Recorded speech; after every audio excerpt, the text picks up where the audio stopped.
ছোট টপিক কিন্তু এডমিশনে বড় ইম্প্যাক্ট। যারা বেসিক স্ট্রং করে তারা এডমিশনে টপার হয়।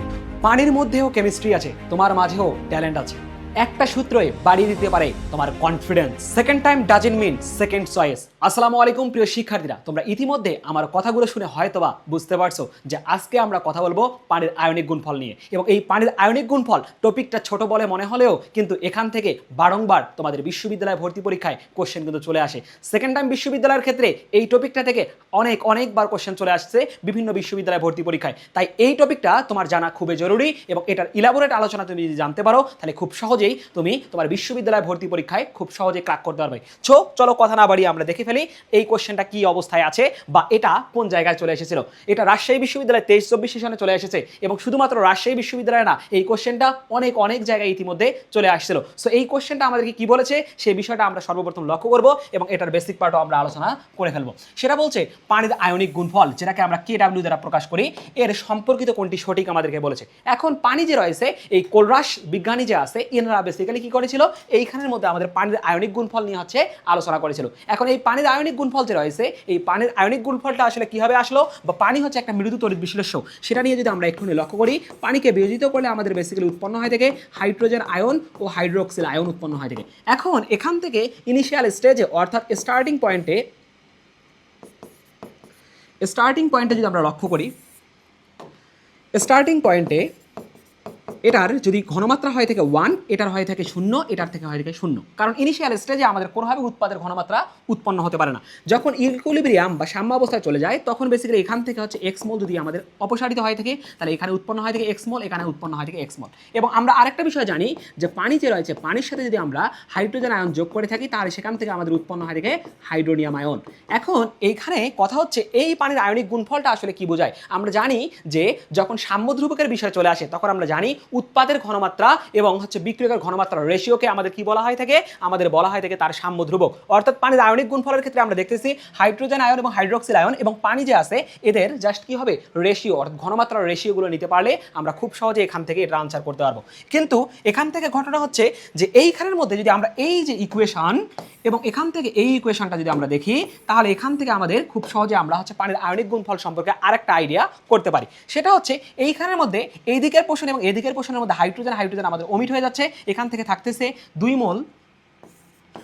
মোল পানি এবং এখান থেকে আমরা লক্ষ্য করতেছি হাইড্রোজেন ওমিট হয়ে গেছে। এখানে থাকতেছে হাইড্রোনিয়াম আয়ন এবং এখান থেকে থাকতেছে আমাদের হাইড্রোক্সিল আয়ন। এখন এদের মধ্যে রেশিও আমরা দেখতে পারলেই হচ্ছে এখান থেকে আমাদের পানির আয়নিক গুণফলটাকে আমরা ডিফাইন করতে পারবো এবং পানির আয়নিক গুণফলের সাথে আমাদের পানির অটো আয়নিক গুণফল যে রয়েছে সেটার মধ্যে আমরা রিলেশন দেখে শেষ করতে পারবো। এখান থেকে যদি আমরা একটা বিষয় লক্ষ্য করতে যাই যে পানির আয়নিক গুণফল আসলে কি বোঝাচ্ছে, KW ইকুয়াল আমরা দেখতেছি হাইড্রোজেন আয়নের ঘনমাত্রা এবং হাইড্রোক্সিল আয়ন যে রয়েছে এদের ঘনমাত্রা এবং নিচে হচ্ছে পানি যে রয়েছে পানি এর ঘনমাত্রার রেশিও আমাদের বোঝাচ্ছে। কিন্তু এখান থেকে যদি একটা বিষয় তুমি লক্ষ্য করো সাম্য অবস্থায়, যে আমাদের এখান থেকে 1 থেকে জাস্ট x মোল কি হচ্ছে অপসারিত হচ্ছে, অর্থাৎ এটা খুবই নেগলিজিবল হয় থাকে, যার কারণে 1 - x যে রয়েছে, যেহেতু মৃদু তড়িৎ বিশ্লেষ্য 1 - x টিল 2 আমরা ধরে থাকি 1, যার কারণে পানির ঘনমাত্রা আমাদের বেসিক্যালি 1 ধরা হয় থাকে, যার কারণে পানির আয়নিক গুণফল আমরা ধরে থাকি হাইড্রোজেন আয়নের ঘনমাত্রা এবং হাইড্রোক্সিল আয়নের ঘনমাত্রার গুণফল। এবং এখান থেকে আরেকটা বিষয় আমরা লক্ষ্য করে থাকি, এই যে KW ইকুয়াল আবার লেখা যায় হাইড্রোজেন আয়ন যা বোঝায় হাইড্রোনিয়াম আয়ন বেসিক্যালি তাই বোঝায়, যার কারণে এই জিনিসটাও আমরা এখান থেকে লিখতে পারি।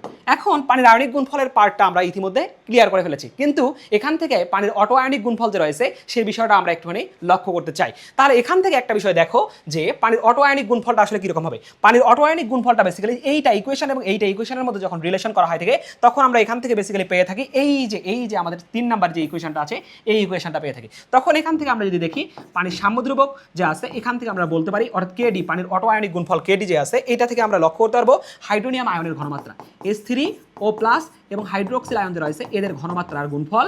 আর এখান থেকে আমরা লক্ষ্য করে থাকি পানি যে রয়েছে পানির 2 মোল হয়ে থাকে, যেটা হচ্ছে আমাদের উপর দিকে পাওয়ার আকারে চলে যাবে। তাহলে এখান থেকে উপরের যে পার্টটুকু আছে এই পার্টটুকুকে আমরা কি বলতে পারবো, পানির আয়নিক গুণফল বলতে পারবো। আর KD ইকুয়াল আমরা বলতেছি যে KW ইন্টু হচ্ছে পানি যে রয়েছে পানি এর ওপর স্কোয়ার, যার কারণে এখান থেকে আমরা দেখতে পাচ্ছি পানির আয়নিক গুণফল KD ইন্টু আমি বলতে পারবো পানি যে রয়েছে পানি এর ঘনমাত্রার স্কোয়ার হয়ে যাবে। সো এখান থেকে আমরা খুব সহজেই এইটাকে বলা হয় থেকে আমাদের ভাইয়া পানির অটো আয়নিক গুণফল, যেটা থেকে আমরা খুব সহজে এখানকার এই বিষয়গুলো ক্র্যাক করতে পারি। সো এখানে কেডব্লিউ করে আমরা যদি অপশনগুলো দেখি, হাইড্রোনিয়াম আয়ন আর হচ্ছে কি হাইড্রোক্সিল আয়নের গুণফল। হ্যাঁ, অবভিয়াসলি এটাই হচ্ছে আমাদের কি ভাই এখানকার কাঙ্ক্ষিত আনসার। এবং এখান থেকে আমরা আরেকটা বিষয় যদি লক্ষ্য করি যে পানি যে আছে, পানির স্কয়ার, এটা হচ্ছে বেসিক্যালি আমাদের অটো আয়নিক গুণফল যে রয়েছে, এই অটো আয়নিক গুণফলের এই পোর্শনটুকু রিপ্রেজেন্ট করতেছে। ঠিক সিমিলারভাবে এই অটো আয়নিক গুণফলের ঠিক রিভার্স ভার্সন দিছে এটা, যার কারণে এই অপশনও হলো না, এই অপশনও হলো না।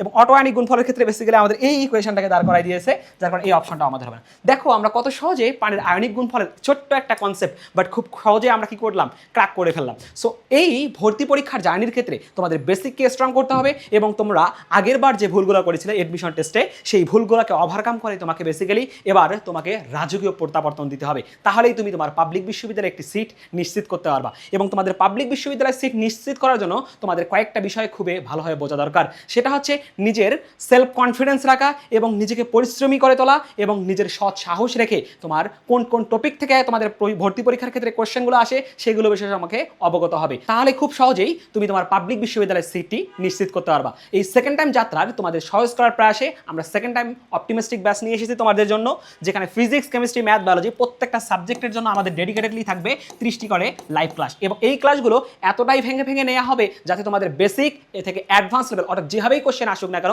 তোমার ভর্তি পরীক্ষা যত ট্যাকট্রিক্স লাগবে এবং হাতে ক্যালকুলেশন থেকে শুরু করে যা যা প্রয়োজন তোমাদের সব কিছু ওভারঅল আলোচনা করা হবে এই ক্লাসগুলোর মাধ্যমে, একবারে বেসিক টু অ্যাডভান্স। এবং এছাড়াও তোমরা যারা অপশনাল সাবজেক্টের পরিবর্তে বাংলা অথবা ইংলিশ দেখাবে তাদের জন্য আমাদের থাকতেছে রেকর্ডেড 40টি ক্লাস। এবং এছাড়াও এখান থেকে তোমরা আরেকটা বিষয় লক্ষ্য করতে হবে, খুলনা বিশ্ববিদ্যালয় ভর্তি পরীক্ষায় কিন্তু রিটেন পার্ট আছে। সো এই রিটেন পার্টের পূর্ণাঙ্গ প্রস্তুতি হয়ে যাবে তোমাদের এই এক কোর্সের মাধ্যমে। এছাড়াও এখান থেকে তোমরা তোমাদের প্রস্তুতি যাচাই করার জন্য থাকবে এক্সাম, অর্থাৎ টপিক ভিত্তিক এক্সাম থাকবে। এই এক্সামগুলোর মাধ্যমে নিজেদের তোমার ভুলগুলো শুধরায় এবং নিজেরকে তুমি জাজমেন্ট করতে পারবে যে আসলে তোমার পড়াশোনার প্রোগ্রেসটা কীরকম হচ্ছে। এই সেকেন্ড টাইম বিশ্ববিদ্যালয় ভর্তি প্রস্তুতির ওয়ান স্টপ সলিউশন হতে যাচ্ছে আমাদের এই কোর্সটি। আমাদের এই কোর্সে এনরোল করার জন্য আই এডুকেশন ফেসবুক পেজে নক দিতে পারো, অথবা তুমি এই যে আমাদের এখান থেকে আমাদের ওয়েবসাইটেও তুমি এই কোর্সটি এনরোল করতে পারো। ভর্তি পরীক্ষার ঠিক আগ মুহূর্তে তোমরা অনেকেই চিন্তা করে থাকো যে আসলে কিভাবে আমার এই লাস্ট মোমেন্টে রিভিশন দেওয়া উচিত। এজন্য আমাদের রয়েছে লেকচার শিট। এই লেকচার শিটগুলোতে একবারে খুবই কম্প্যাক্টভাবে গুছানো আছে প্রত্যেকটা জিনিস, একবারে বেসিক টু অ্যাডভান্স লেভেলে। তোমরা যারা জাস্ট 3999 টাকায় আমাদের এই কোর্সে এনরোল করবা তাদের জন্য আমাদের থাকতেছে প্রিন্টেড লেকচার শিট, অর্থাৎ ফিজিক্স, কেমিস্ট্রি, ম্যাথ, বায়োলজি প্রত্যেকটা সাবজেক্টের জন্য থাকবে একবারে আমাদের ডেডিকেটেডলি লেকচার শিট। এই লেকচার শিটগুলোর মাধ্যমে তুমি তোমার প্রস্তুতিকে আরও শানিত করতে পারবা। এবং যারা অপশনাল সাবজেক্টের পরিবর্তে বাংলা অথবা ইংলিশ দেখাবে তাদের জন্য কিন্তু থাকতেছে আমাদের এই লেকচার শিট। সো তোমরা যারা এখনো এই কোর্সে এনরোল করো নাই, খুব দ্রুত এনরোল করে ফেলো, যেটা সেকেন্ড টাইম অপটিমিস্টিক ব্যাচ। এই সেকেন্ড টাইম অপটিমিস্টিক ব্যাচ যেটা হতে যাচ্ছে সেকেন্ড টাইমারদের জন্য ওয়ান স্টপ সলিউশন। সো সবাই ভালো থাকো, সুস্থ থাকো, সবার সাথে দেখা হবে সেকেন্ড টাইম অপটিমিস্টিক ব্যাচের লাইভ ক্লাসে। সে পর্যন্ত আল্লাহ হাফেজ, আসসালামু আলাইকুম।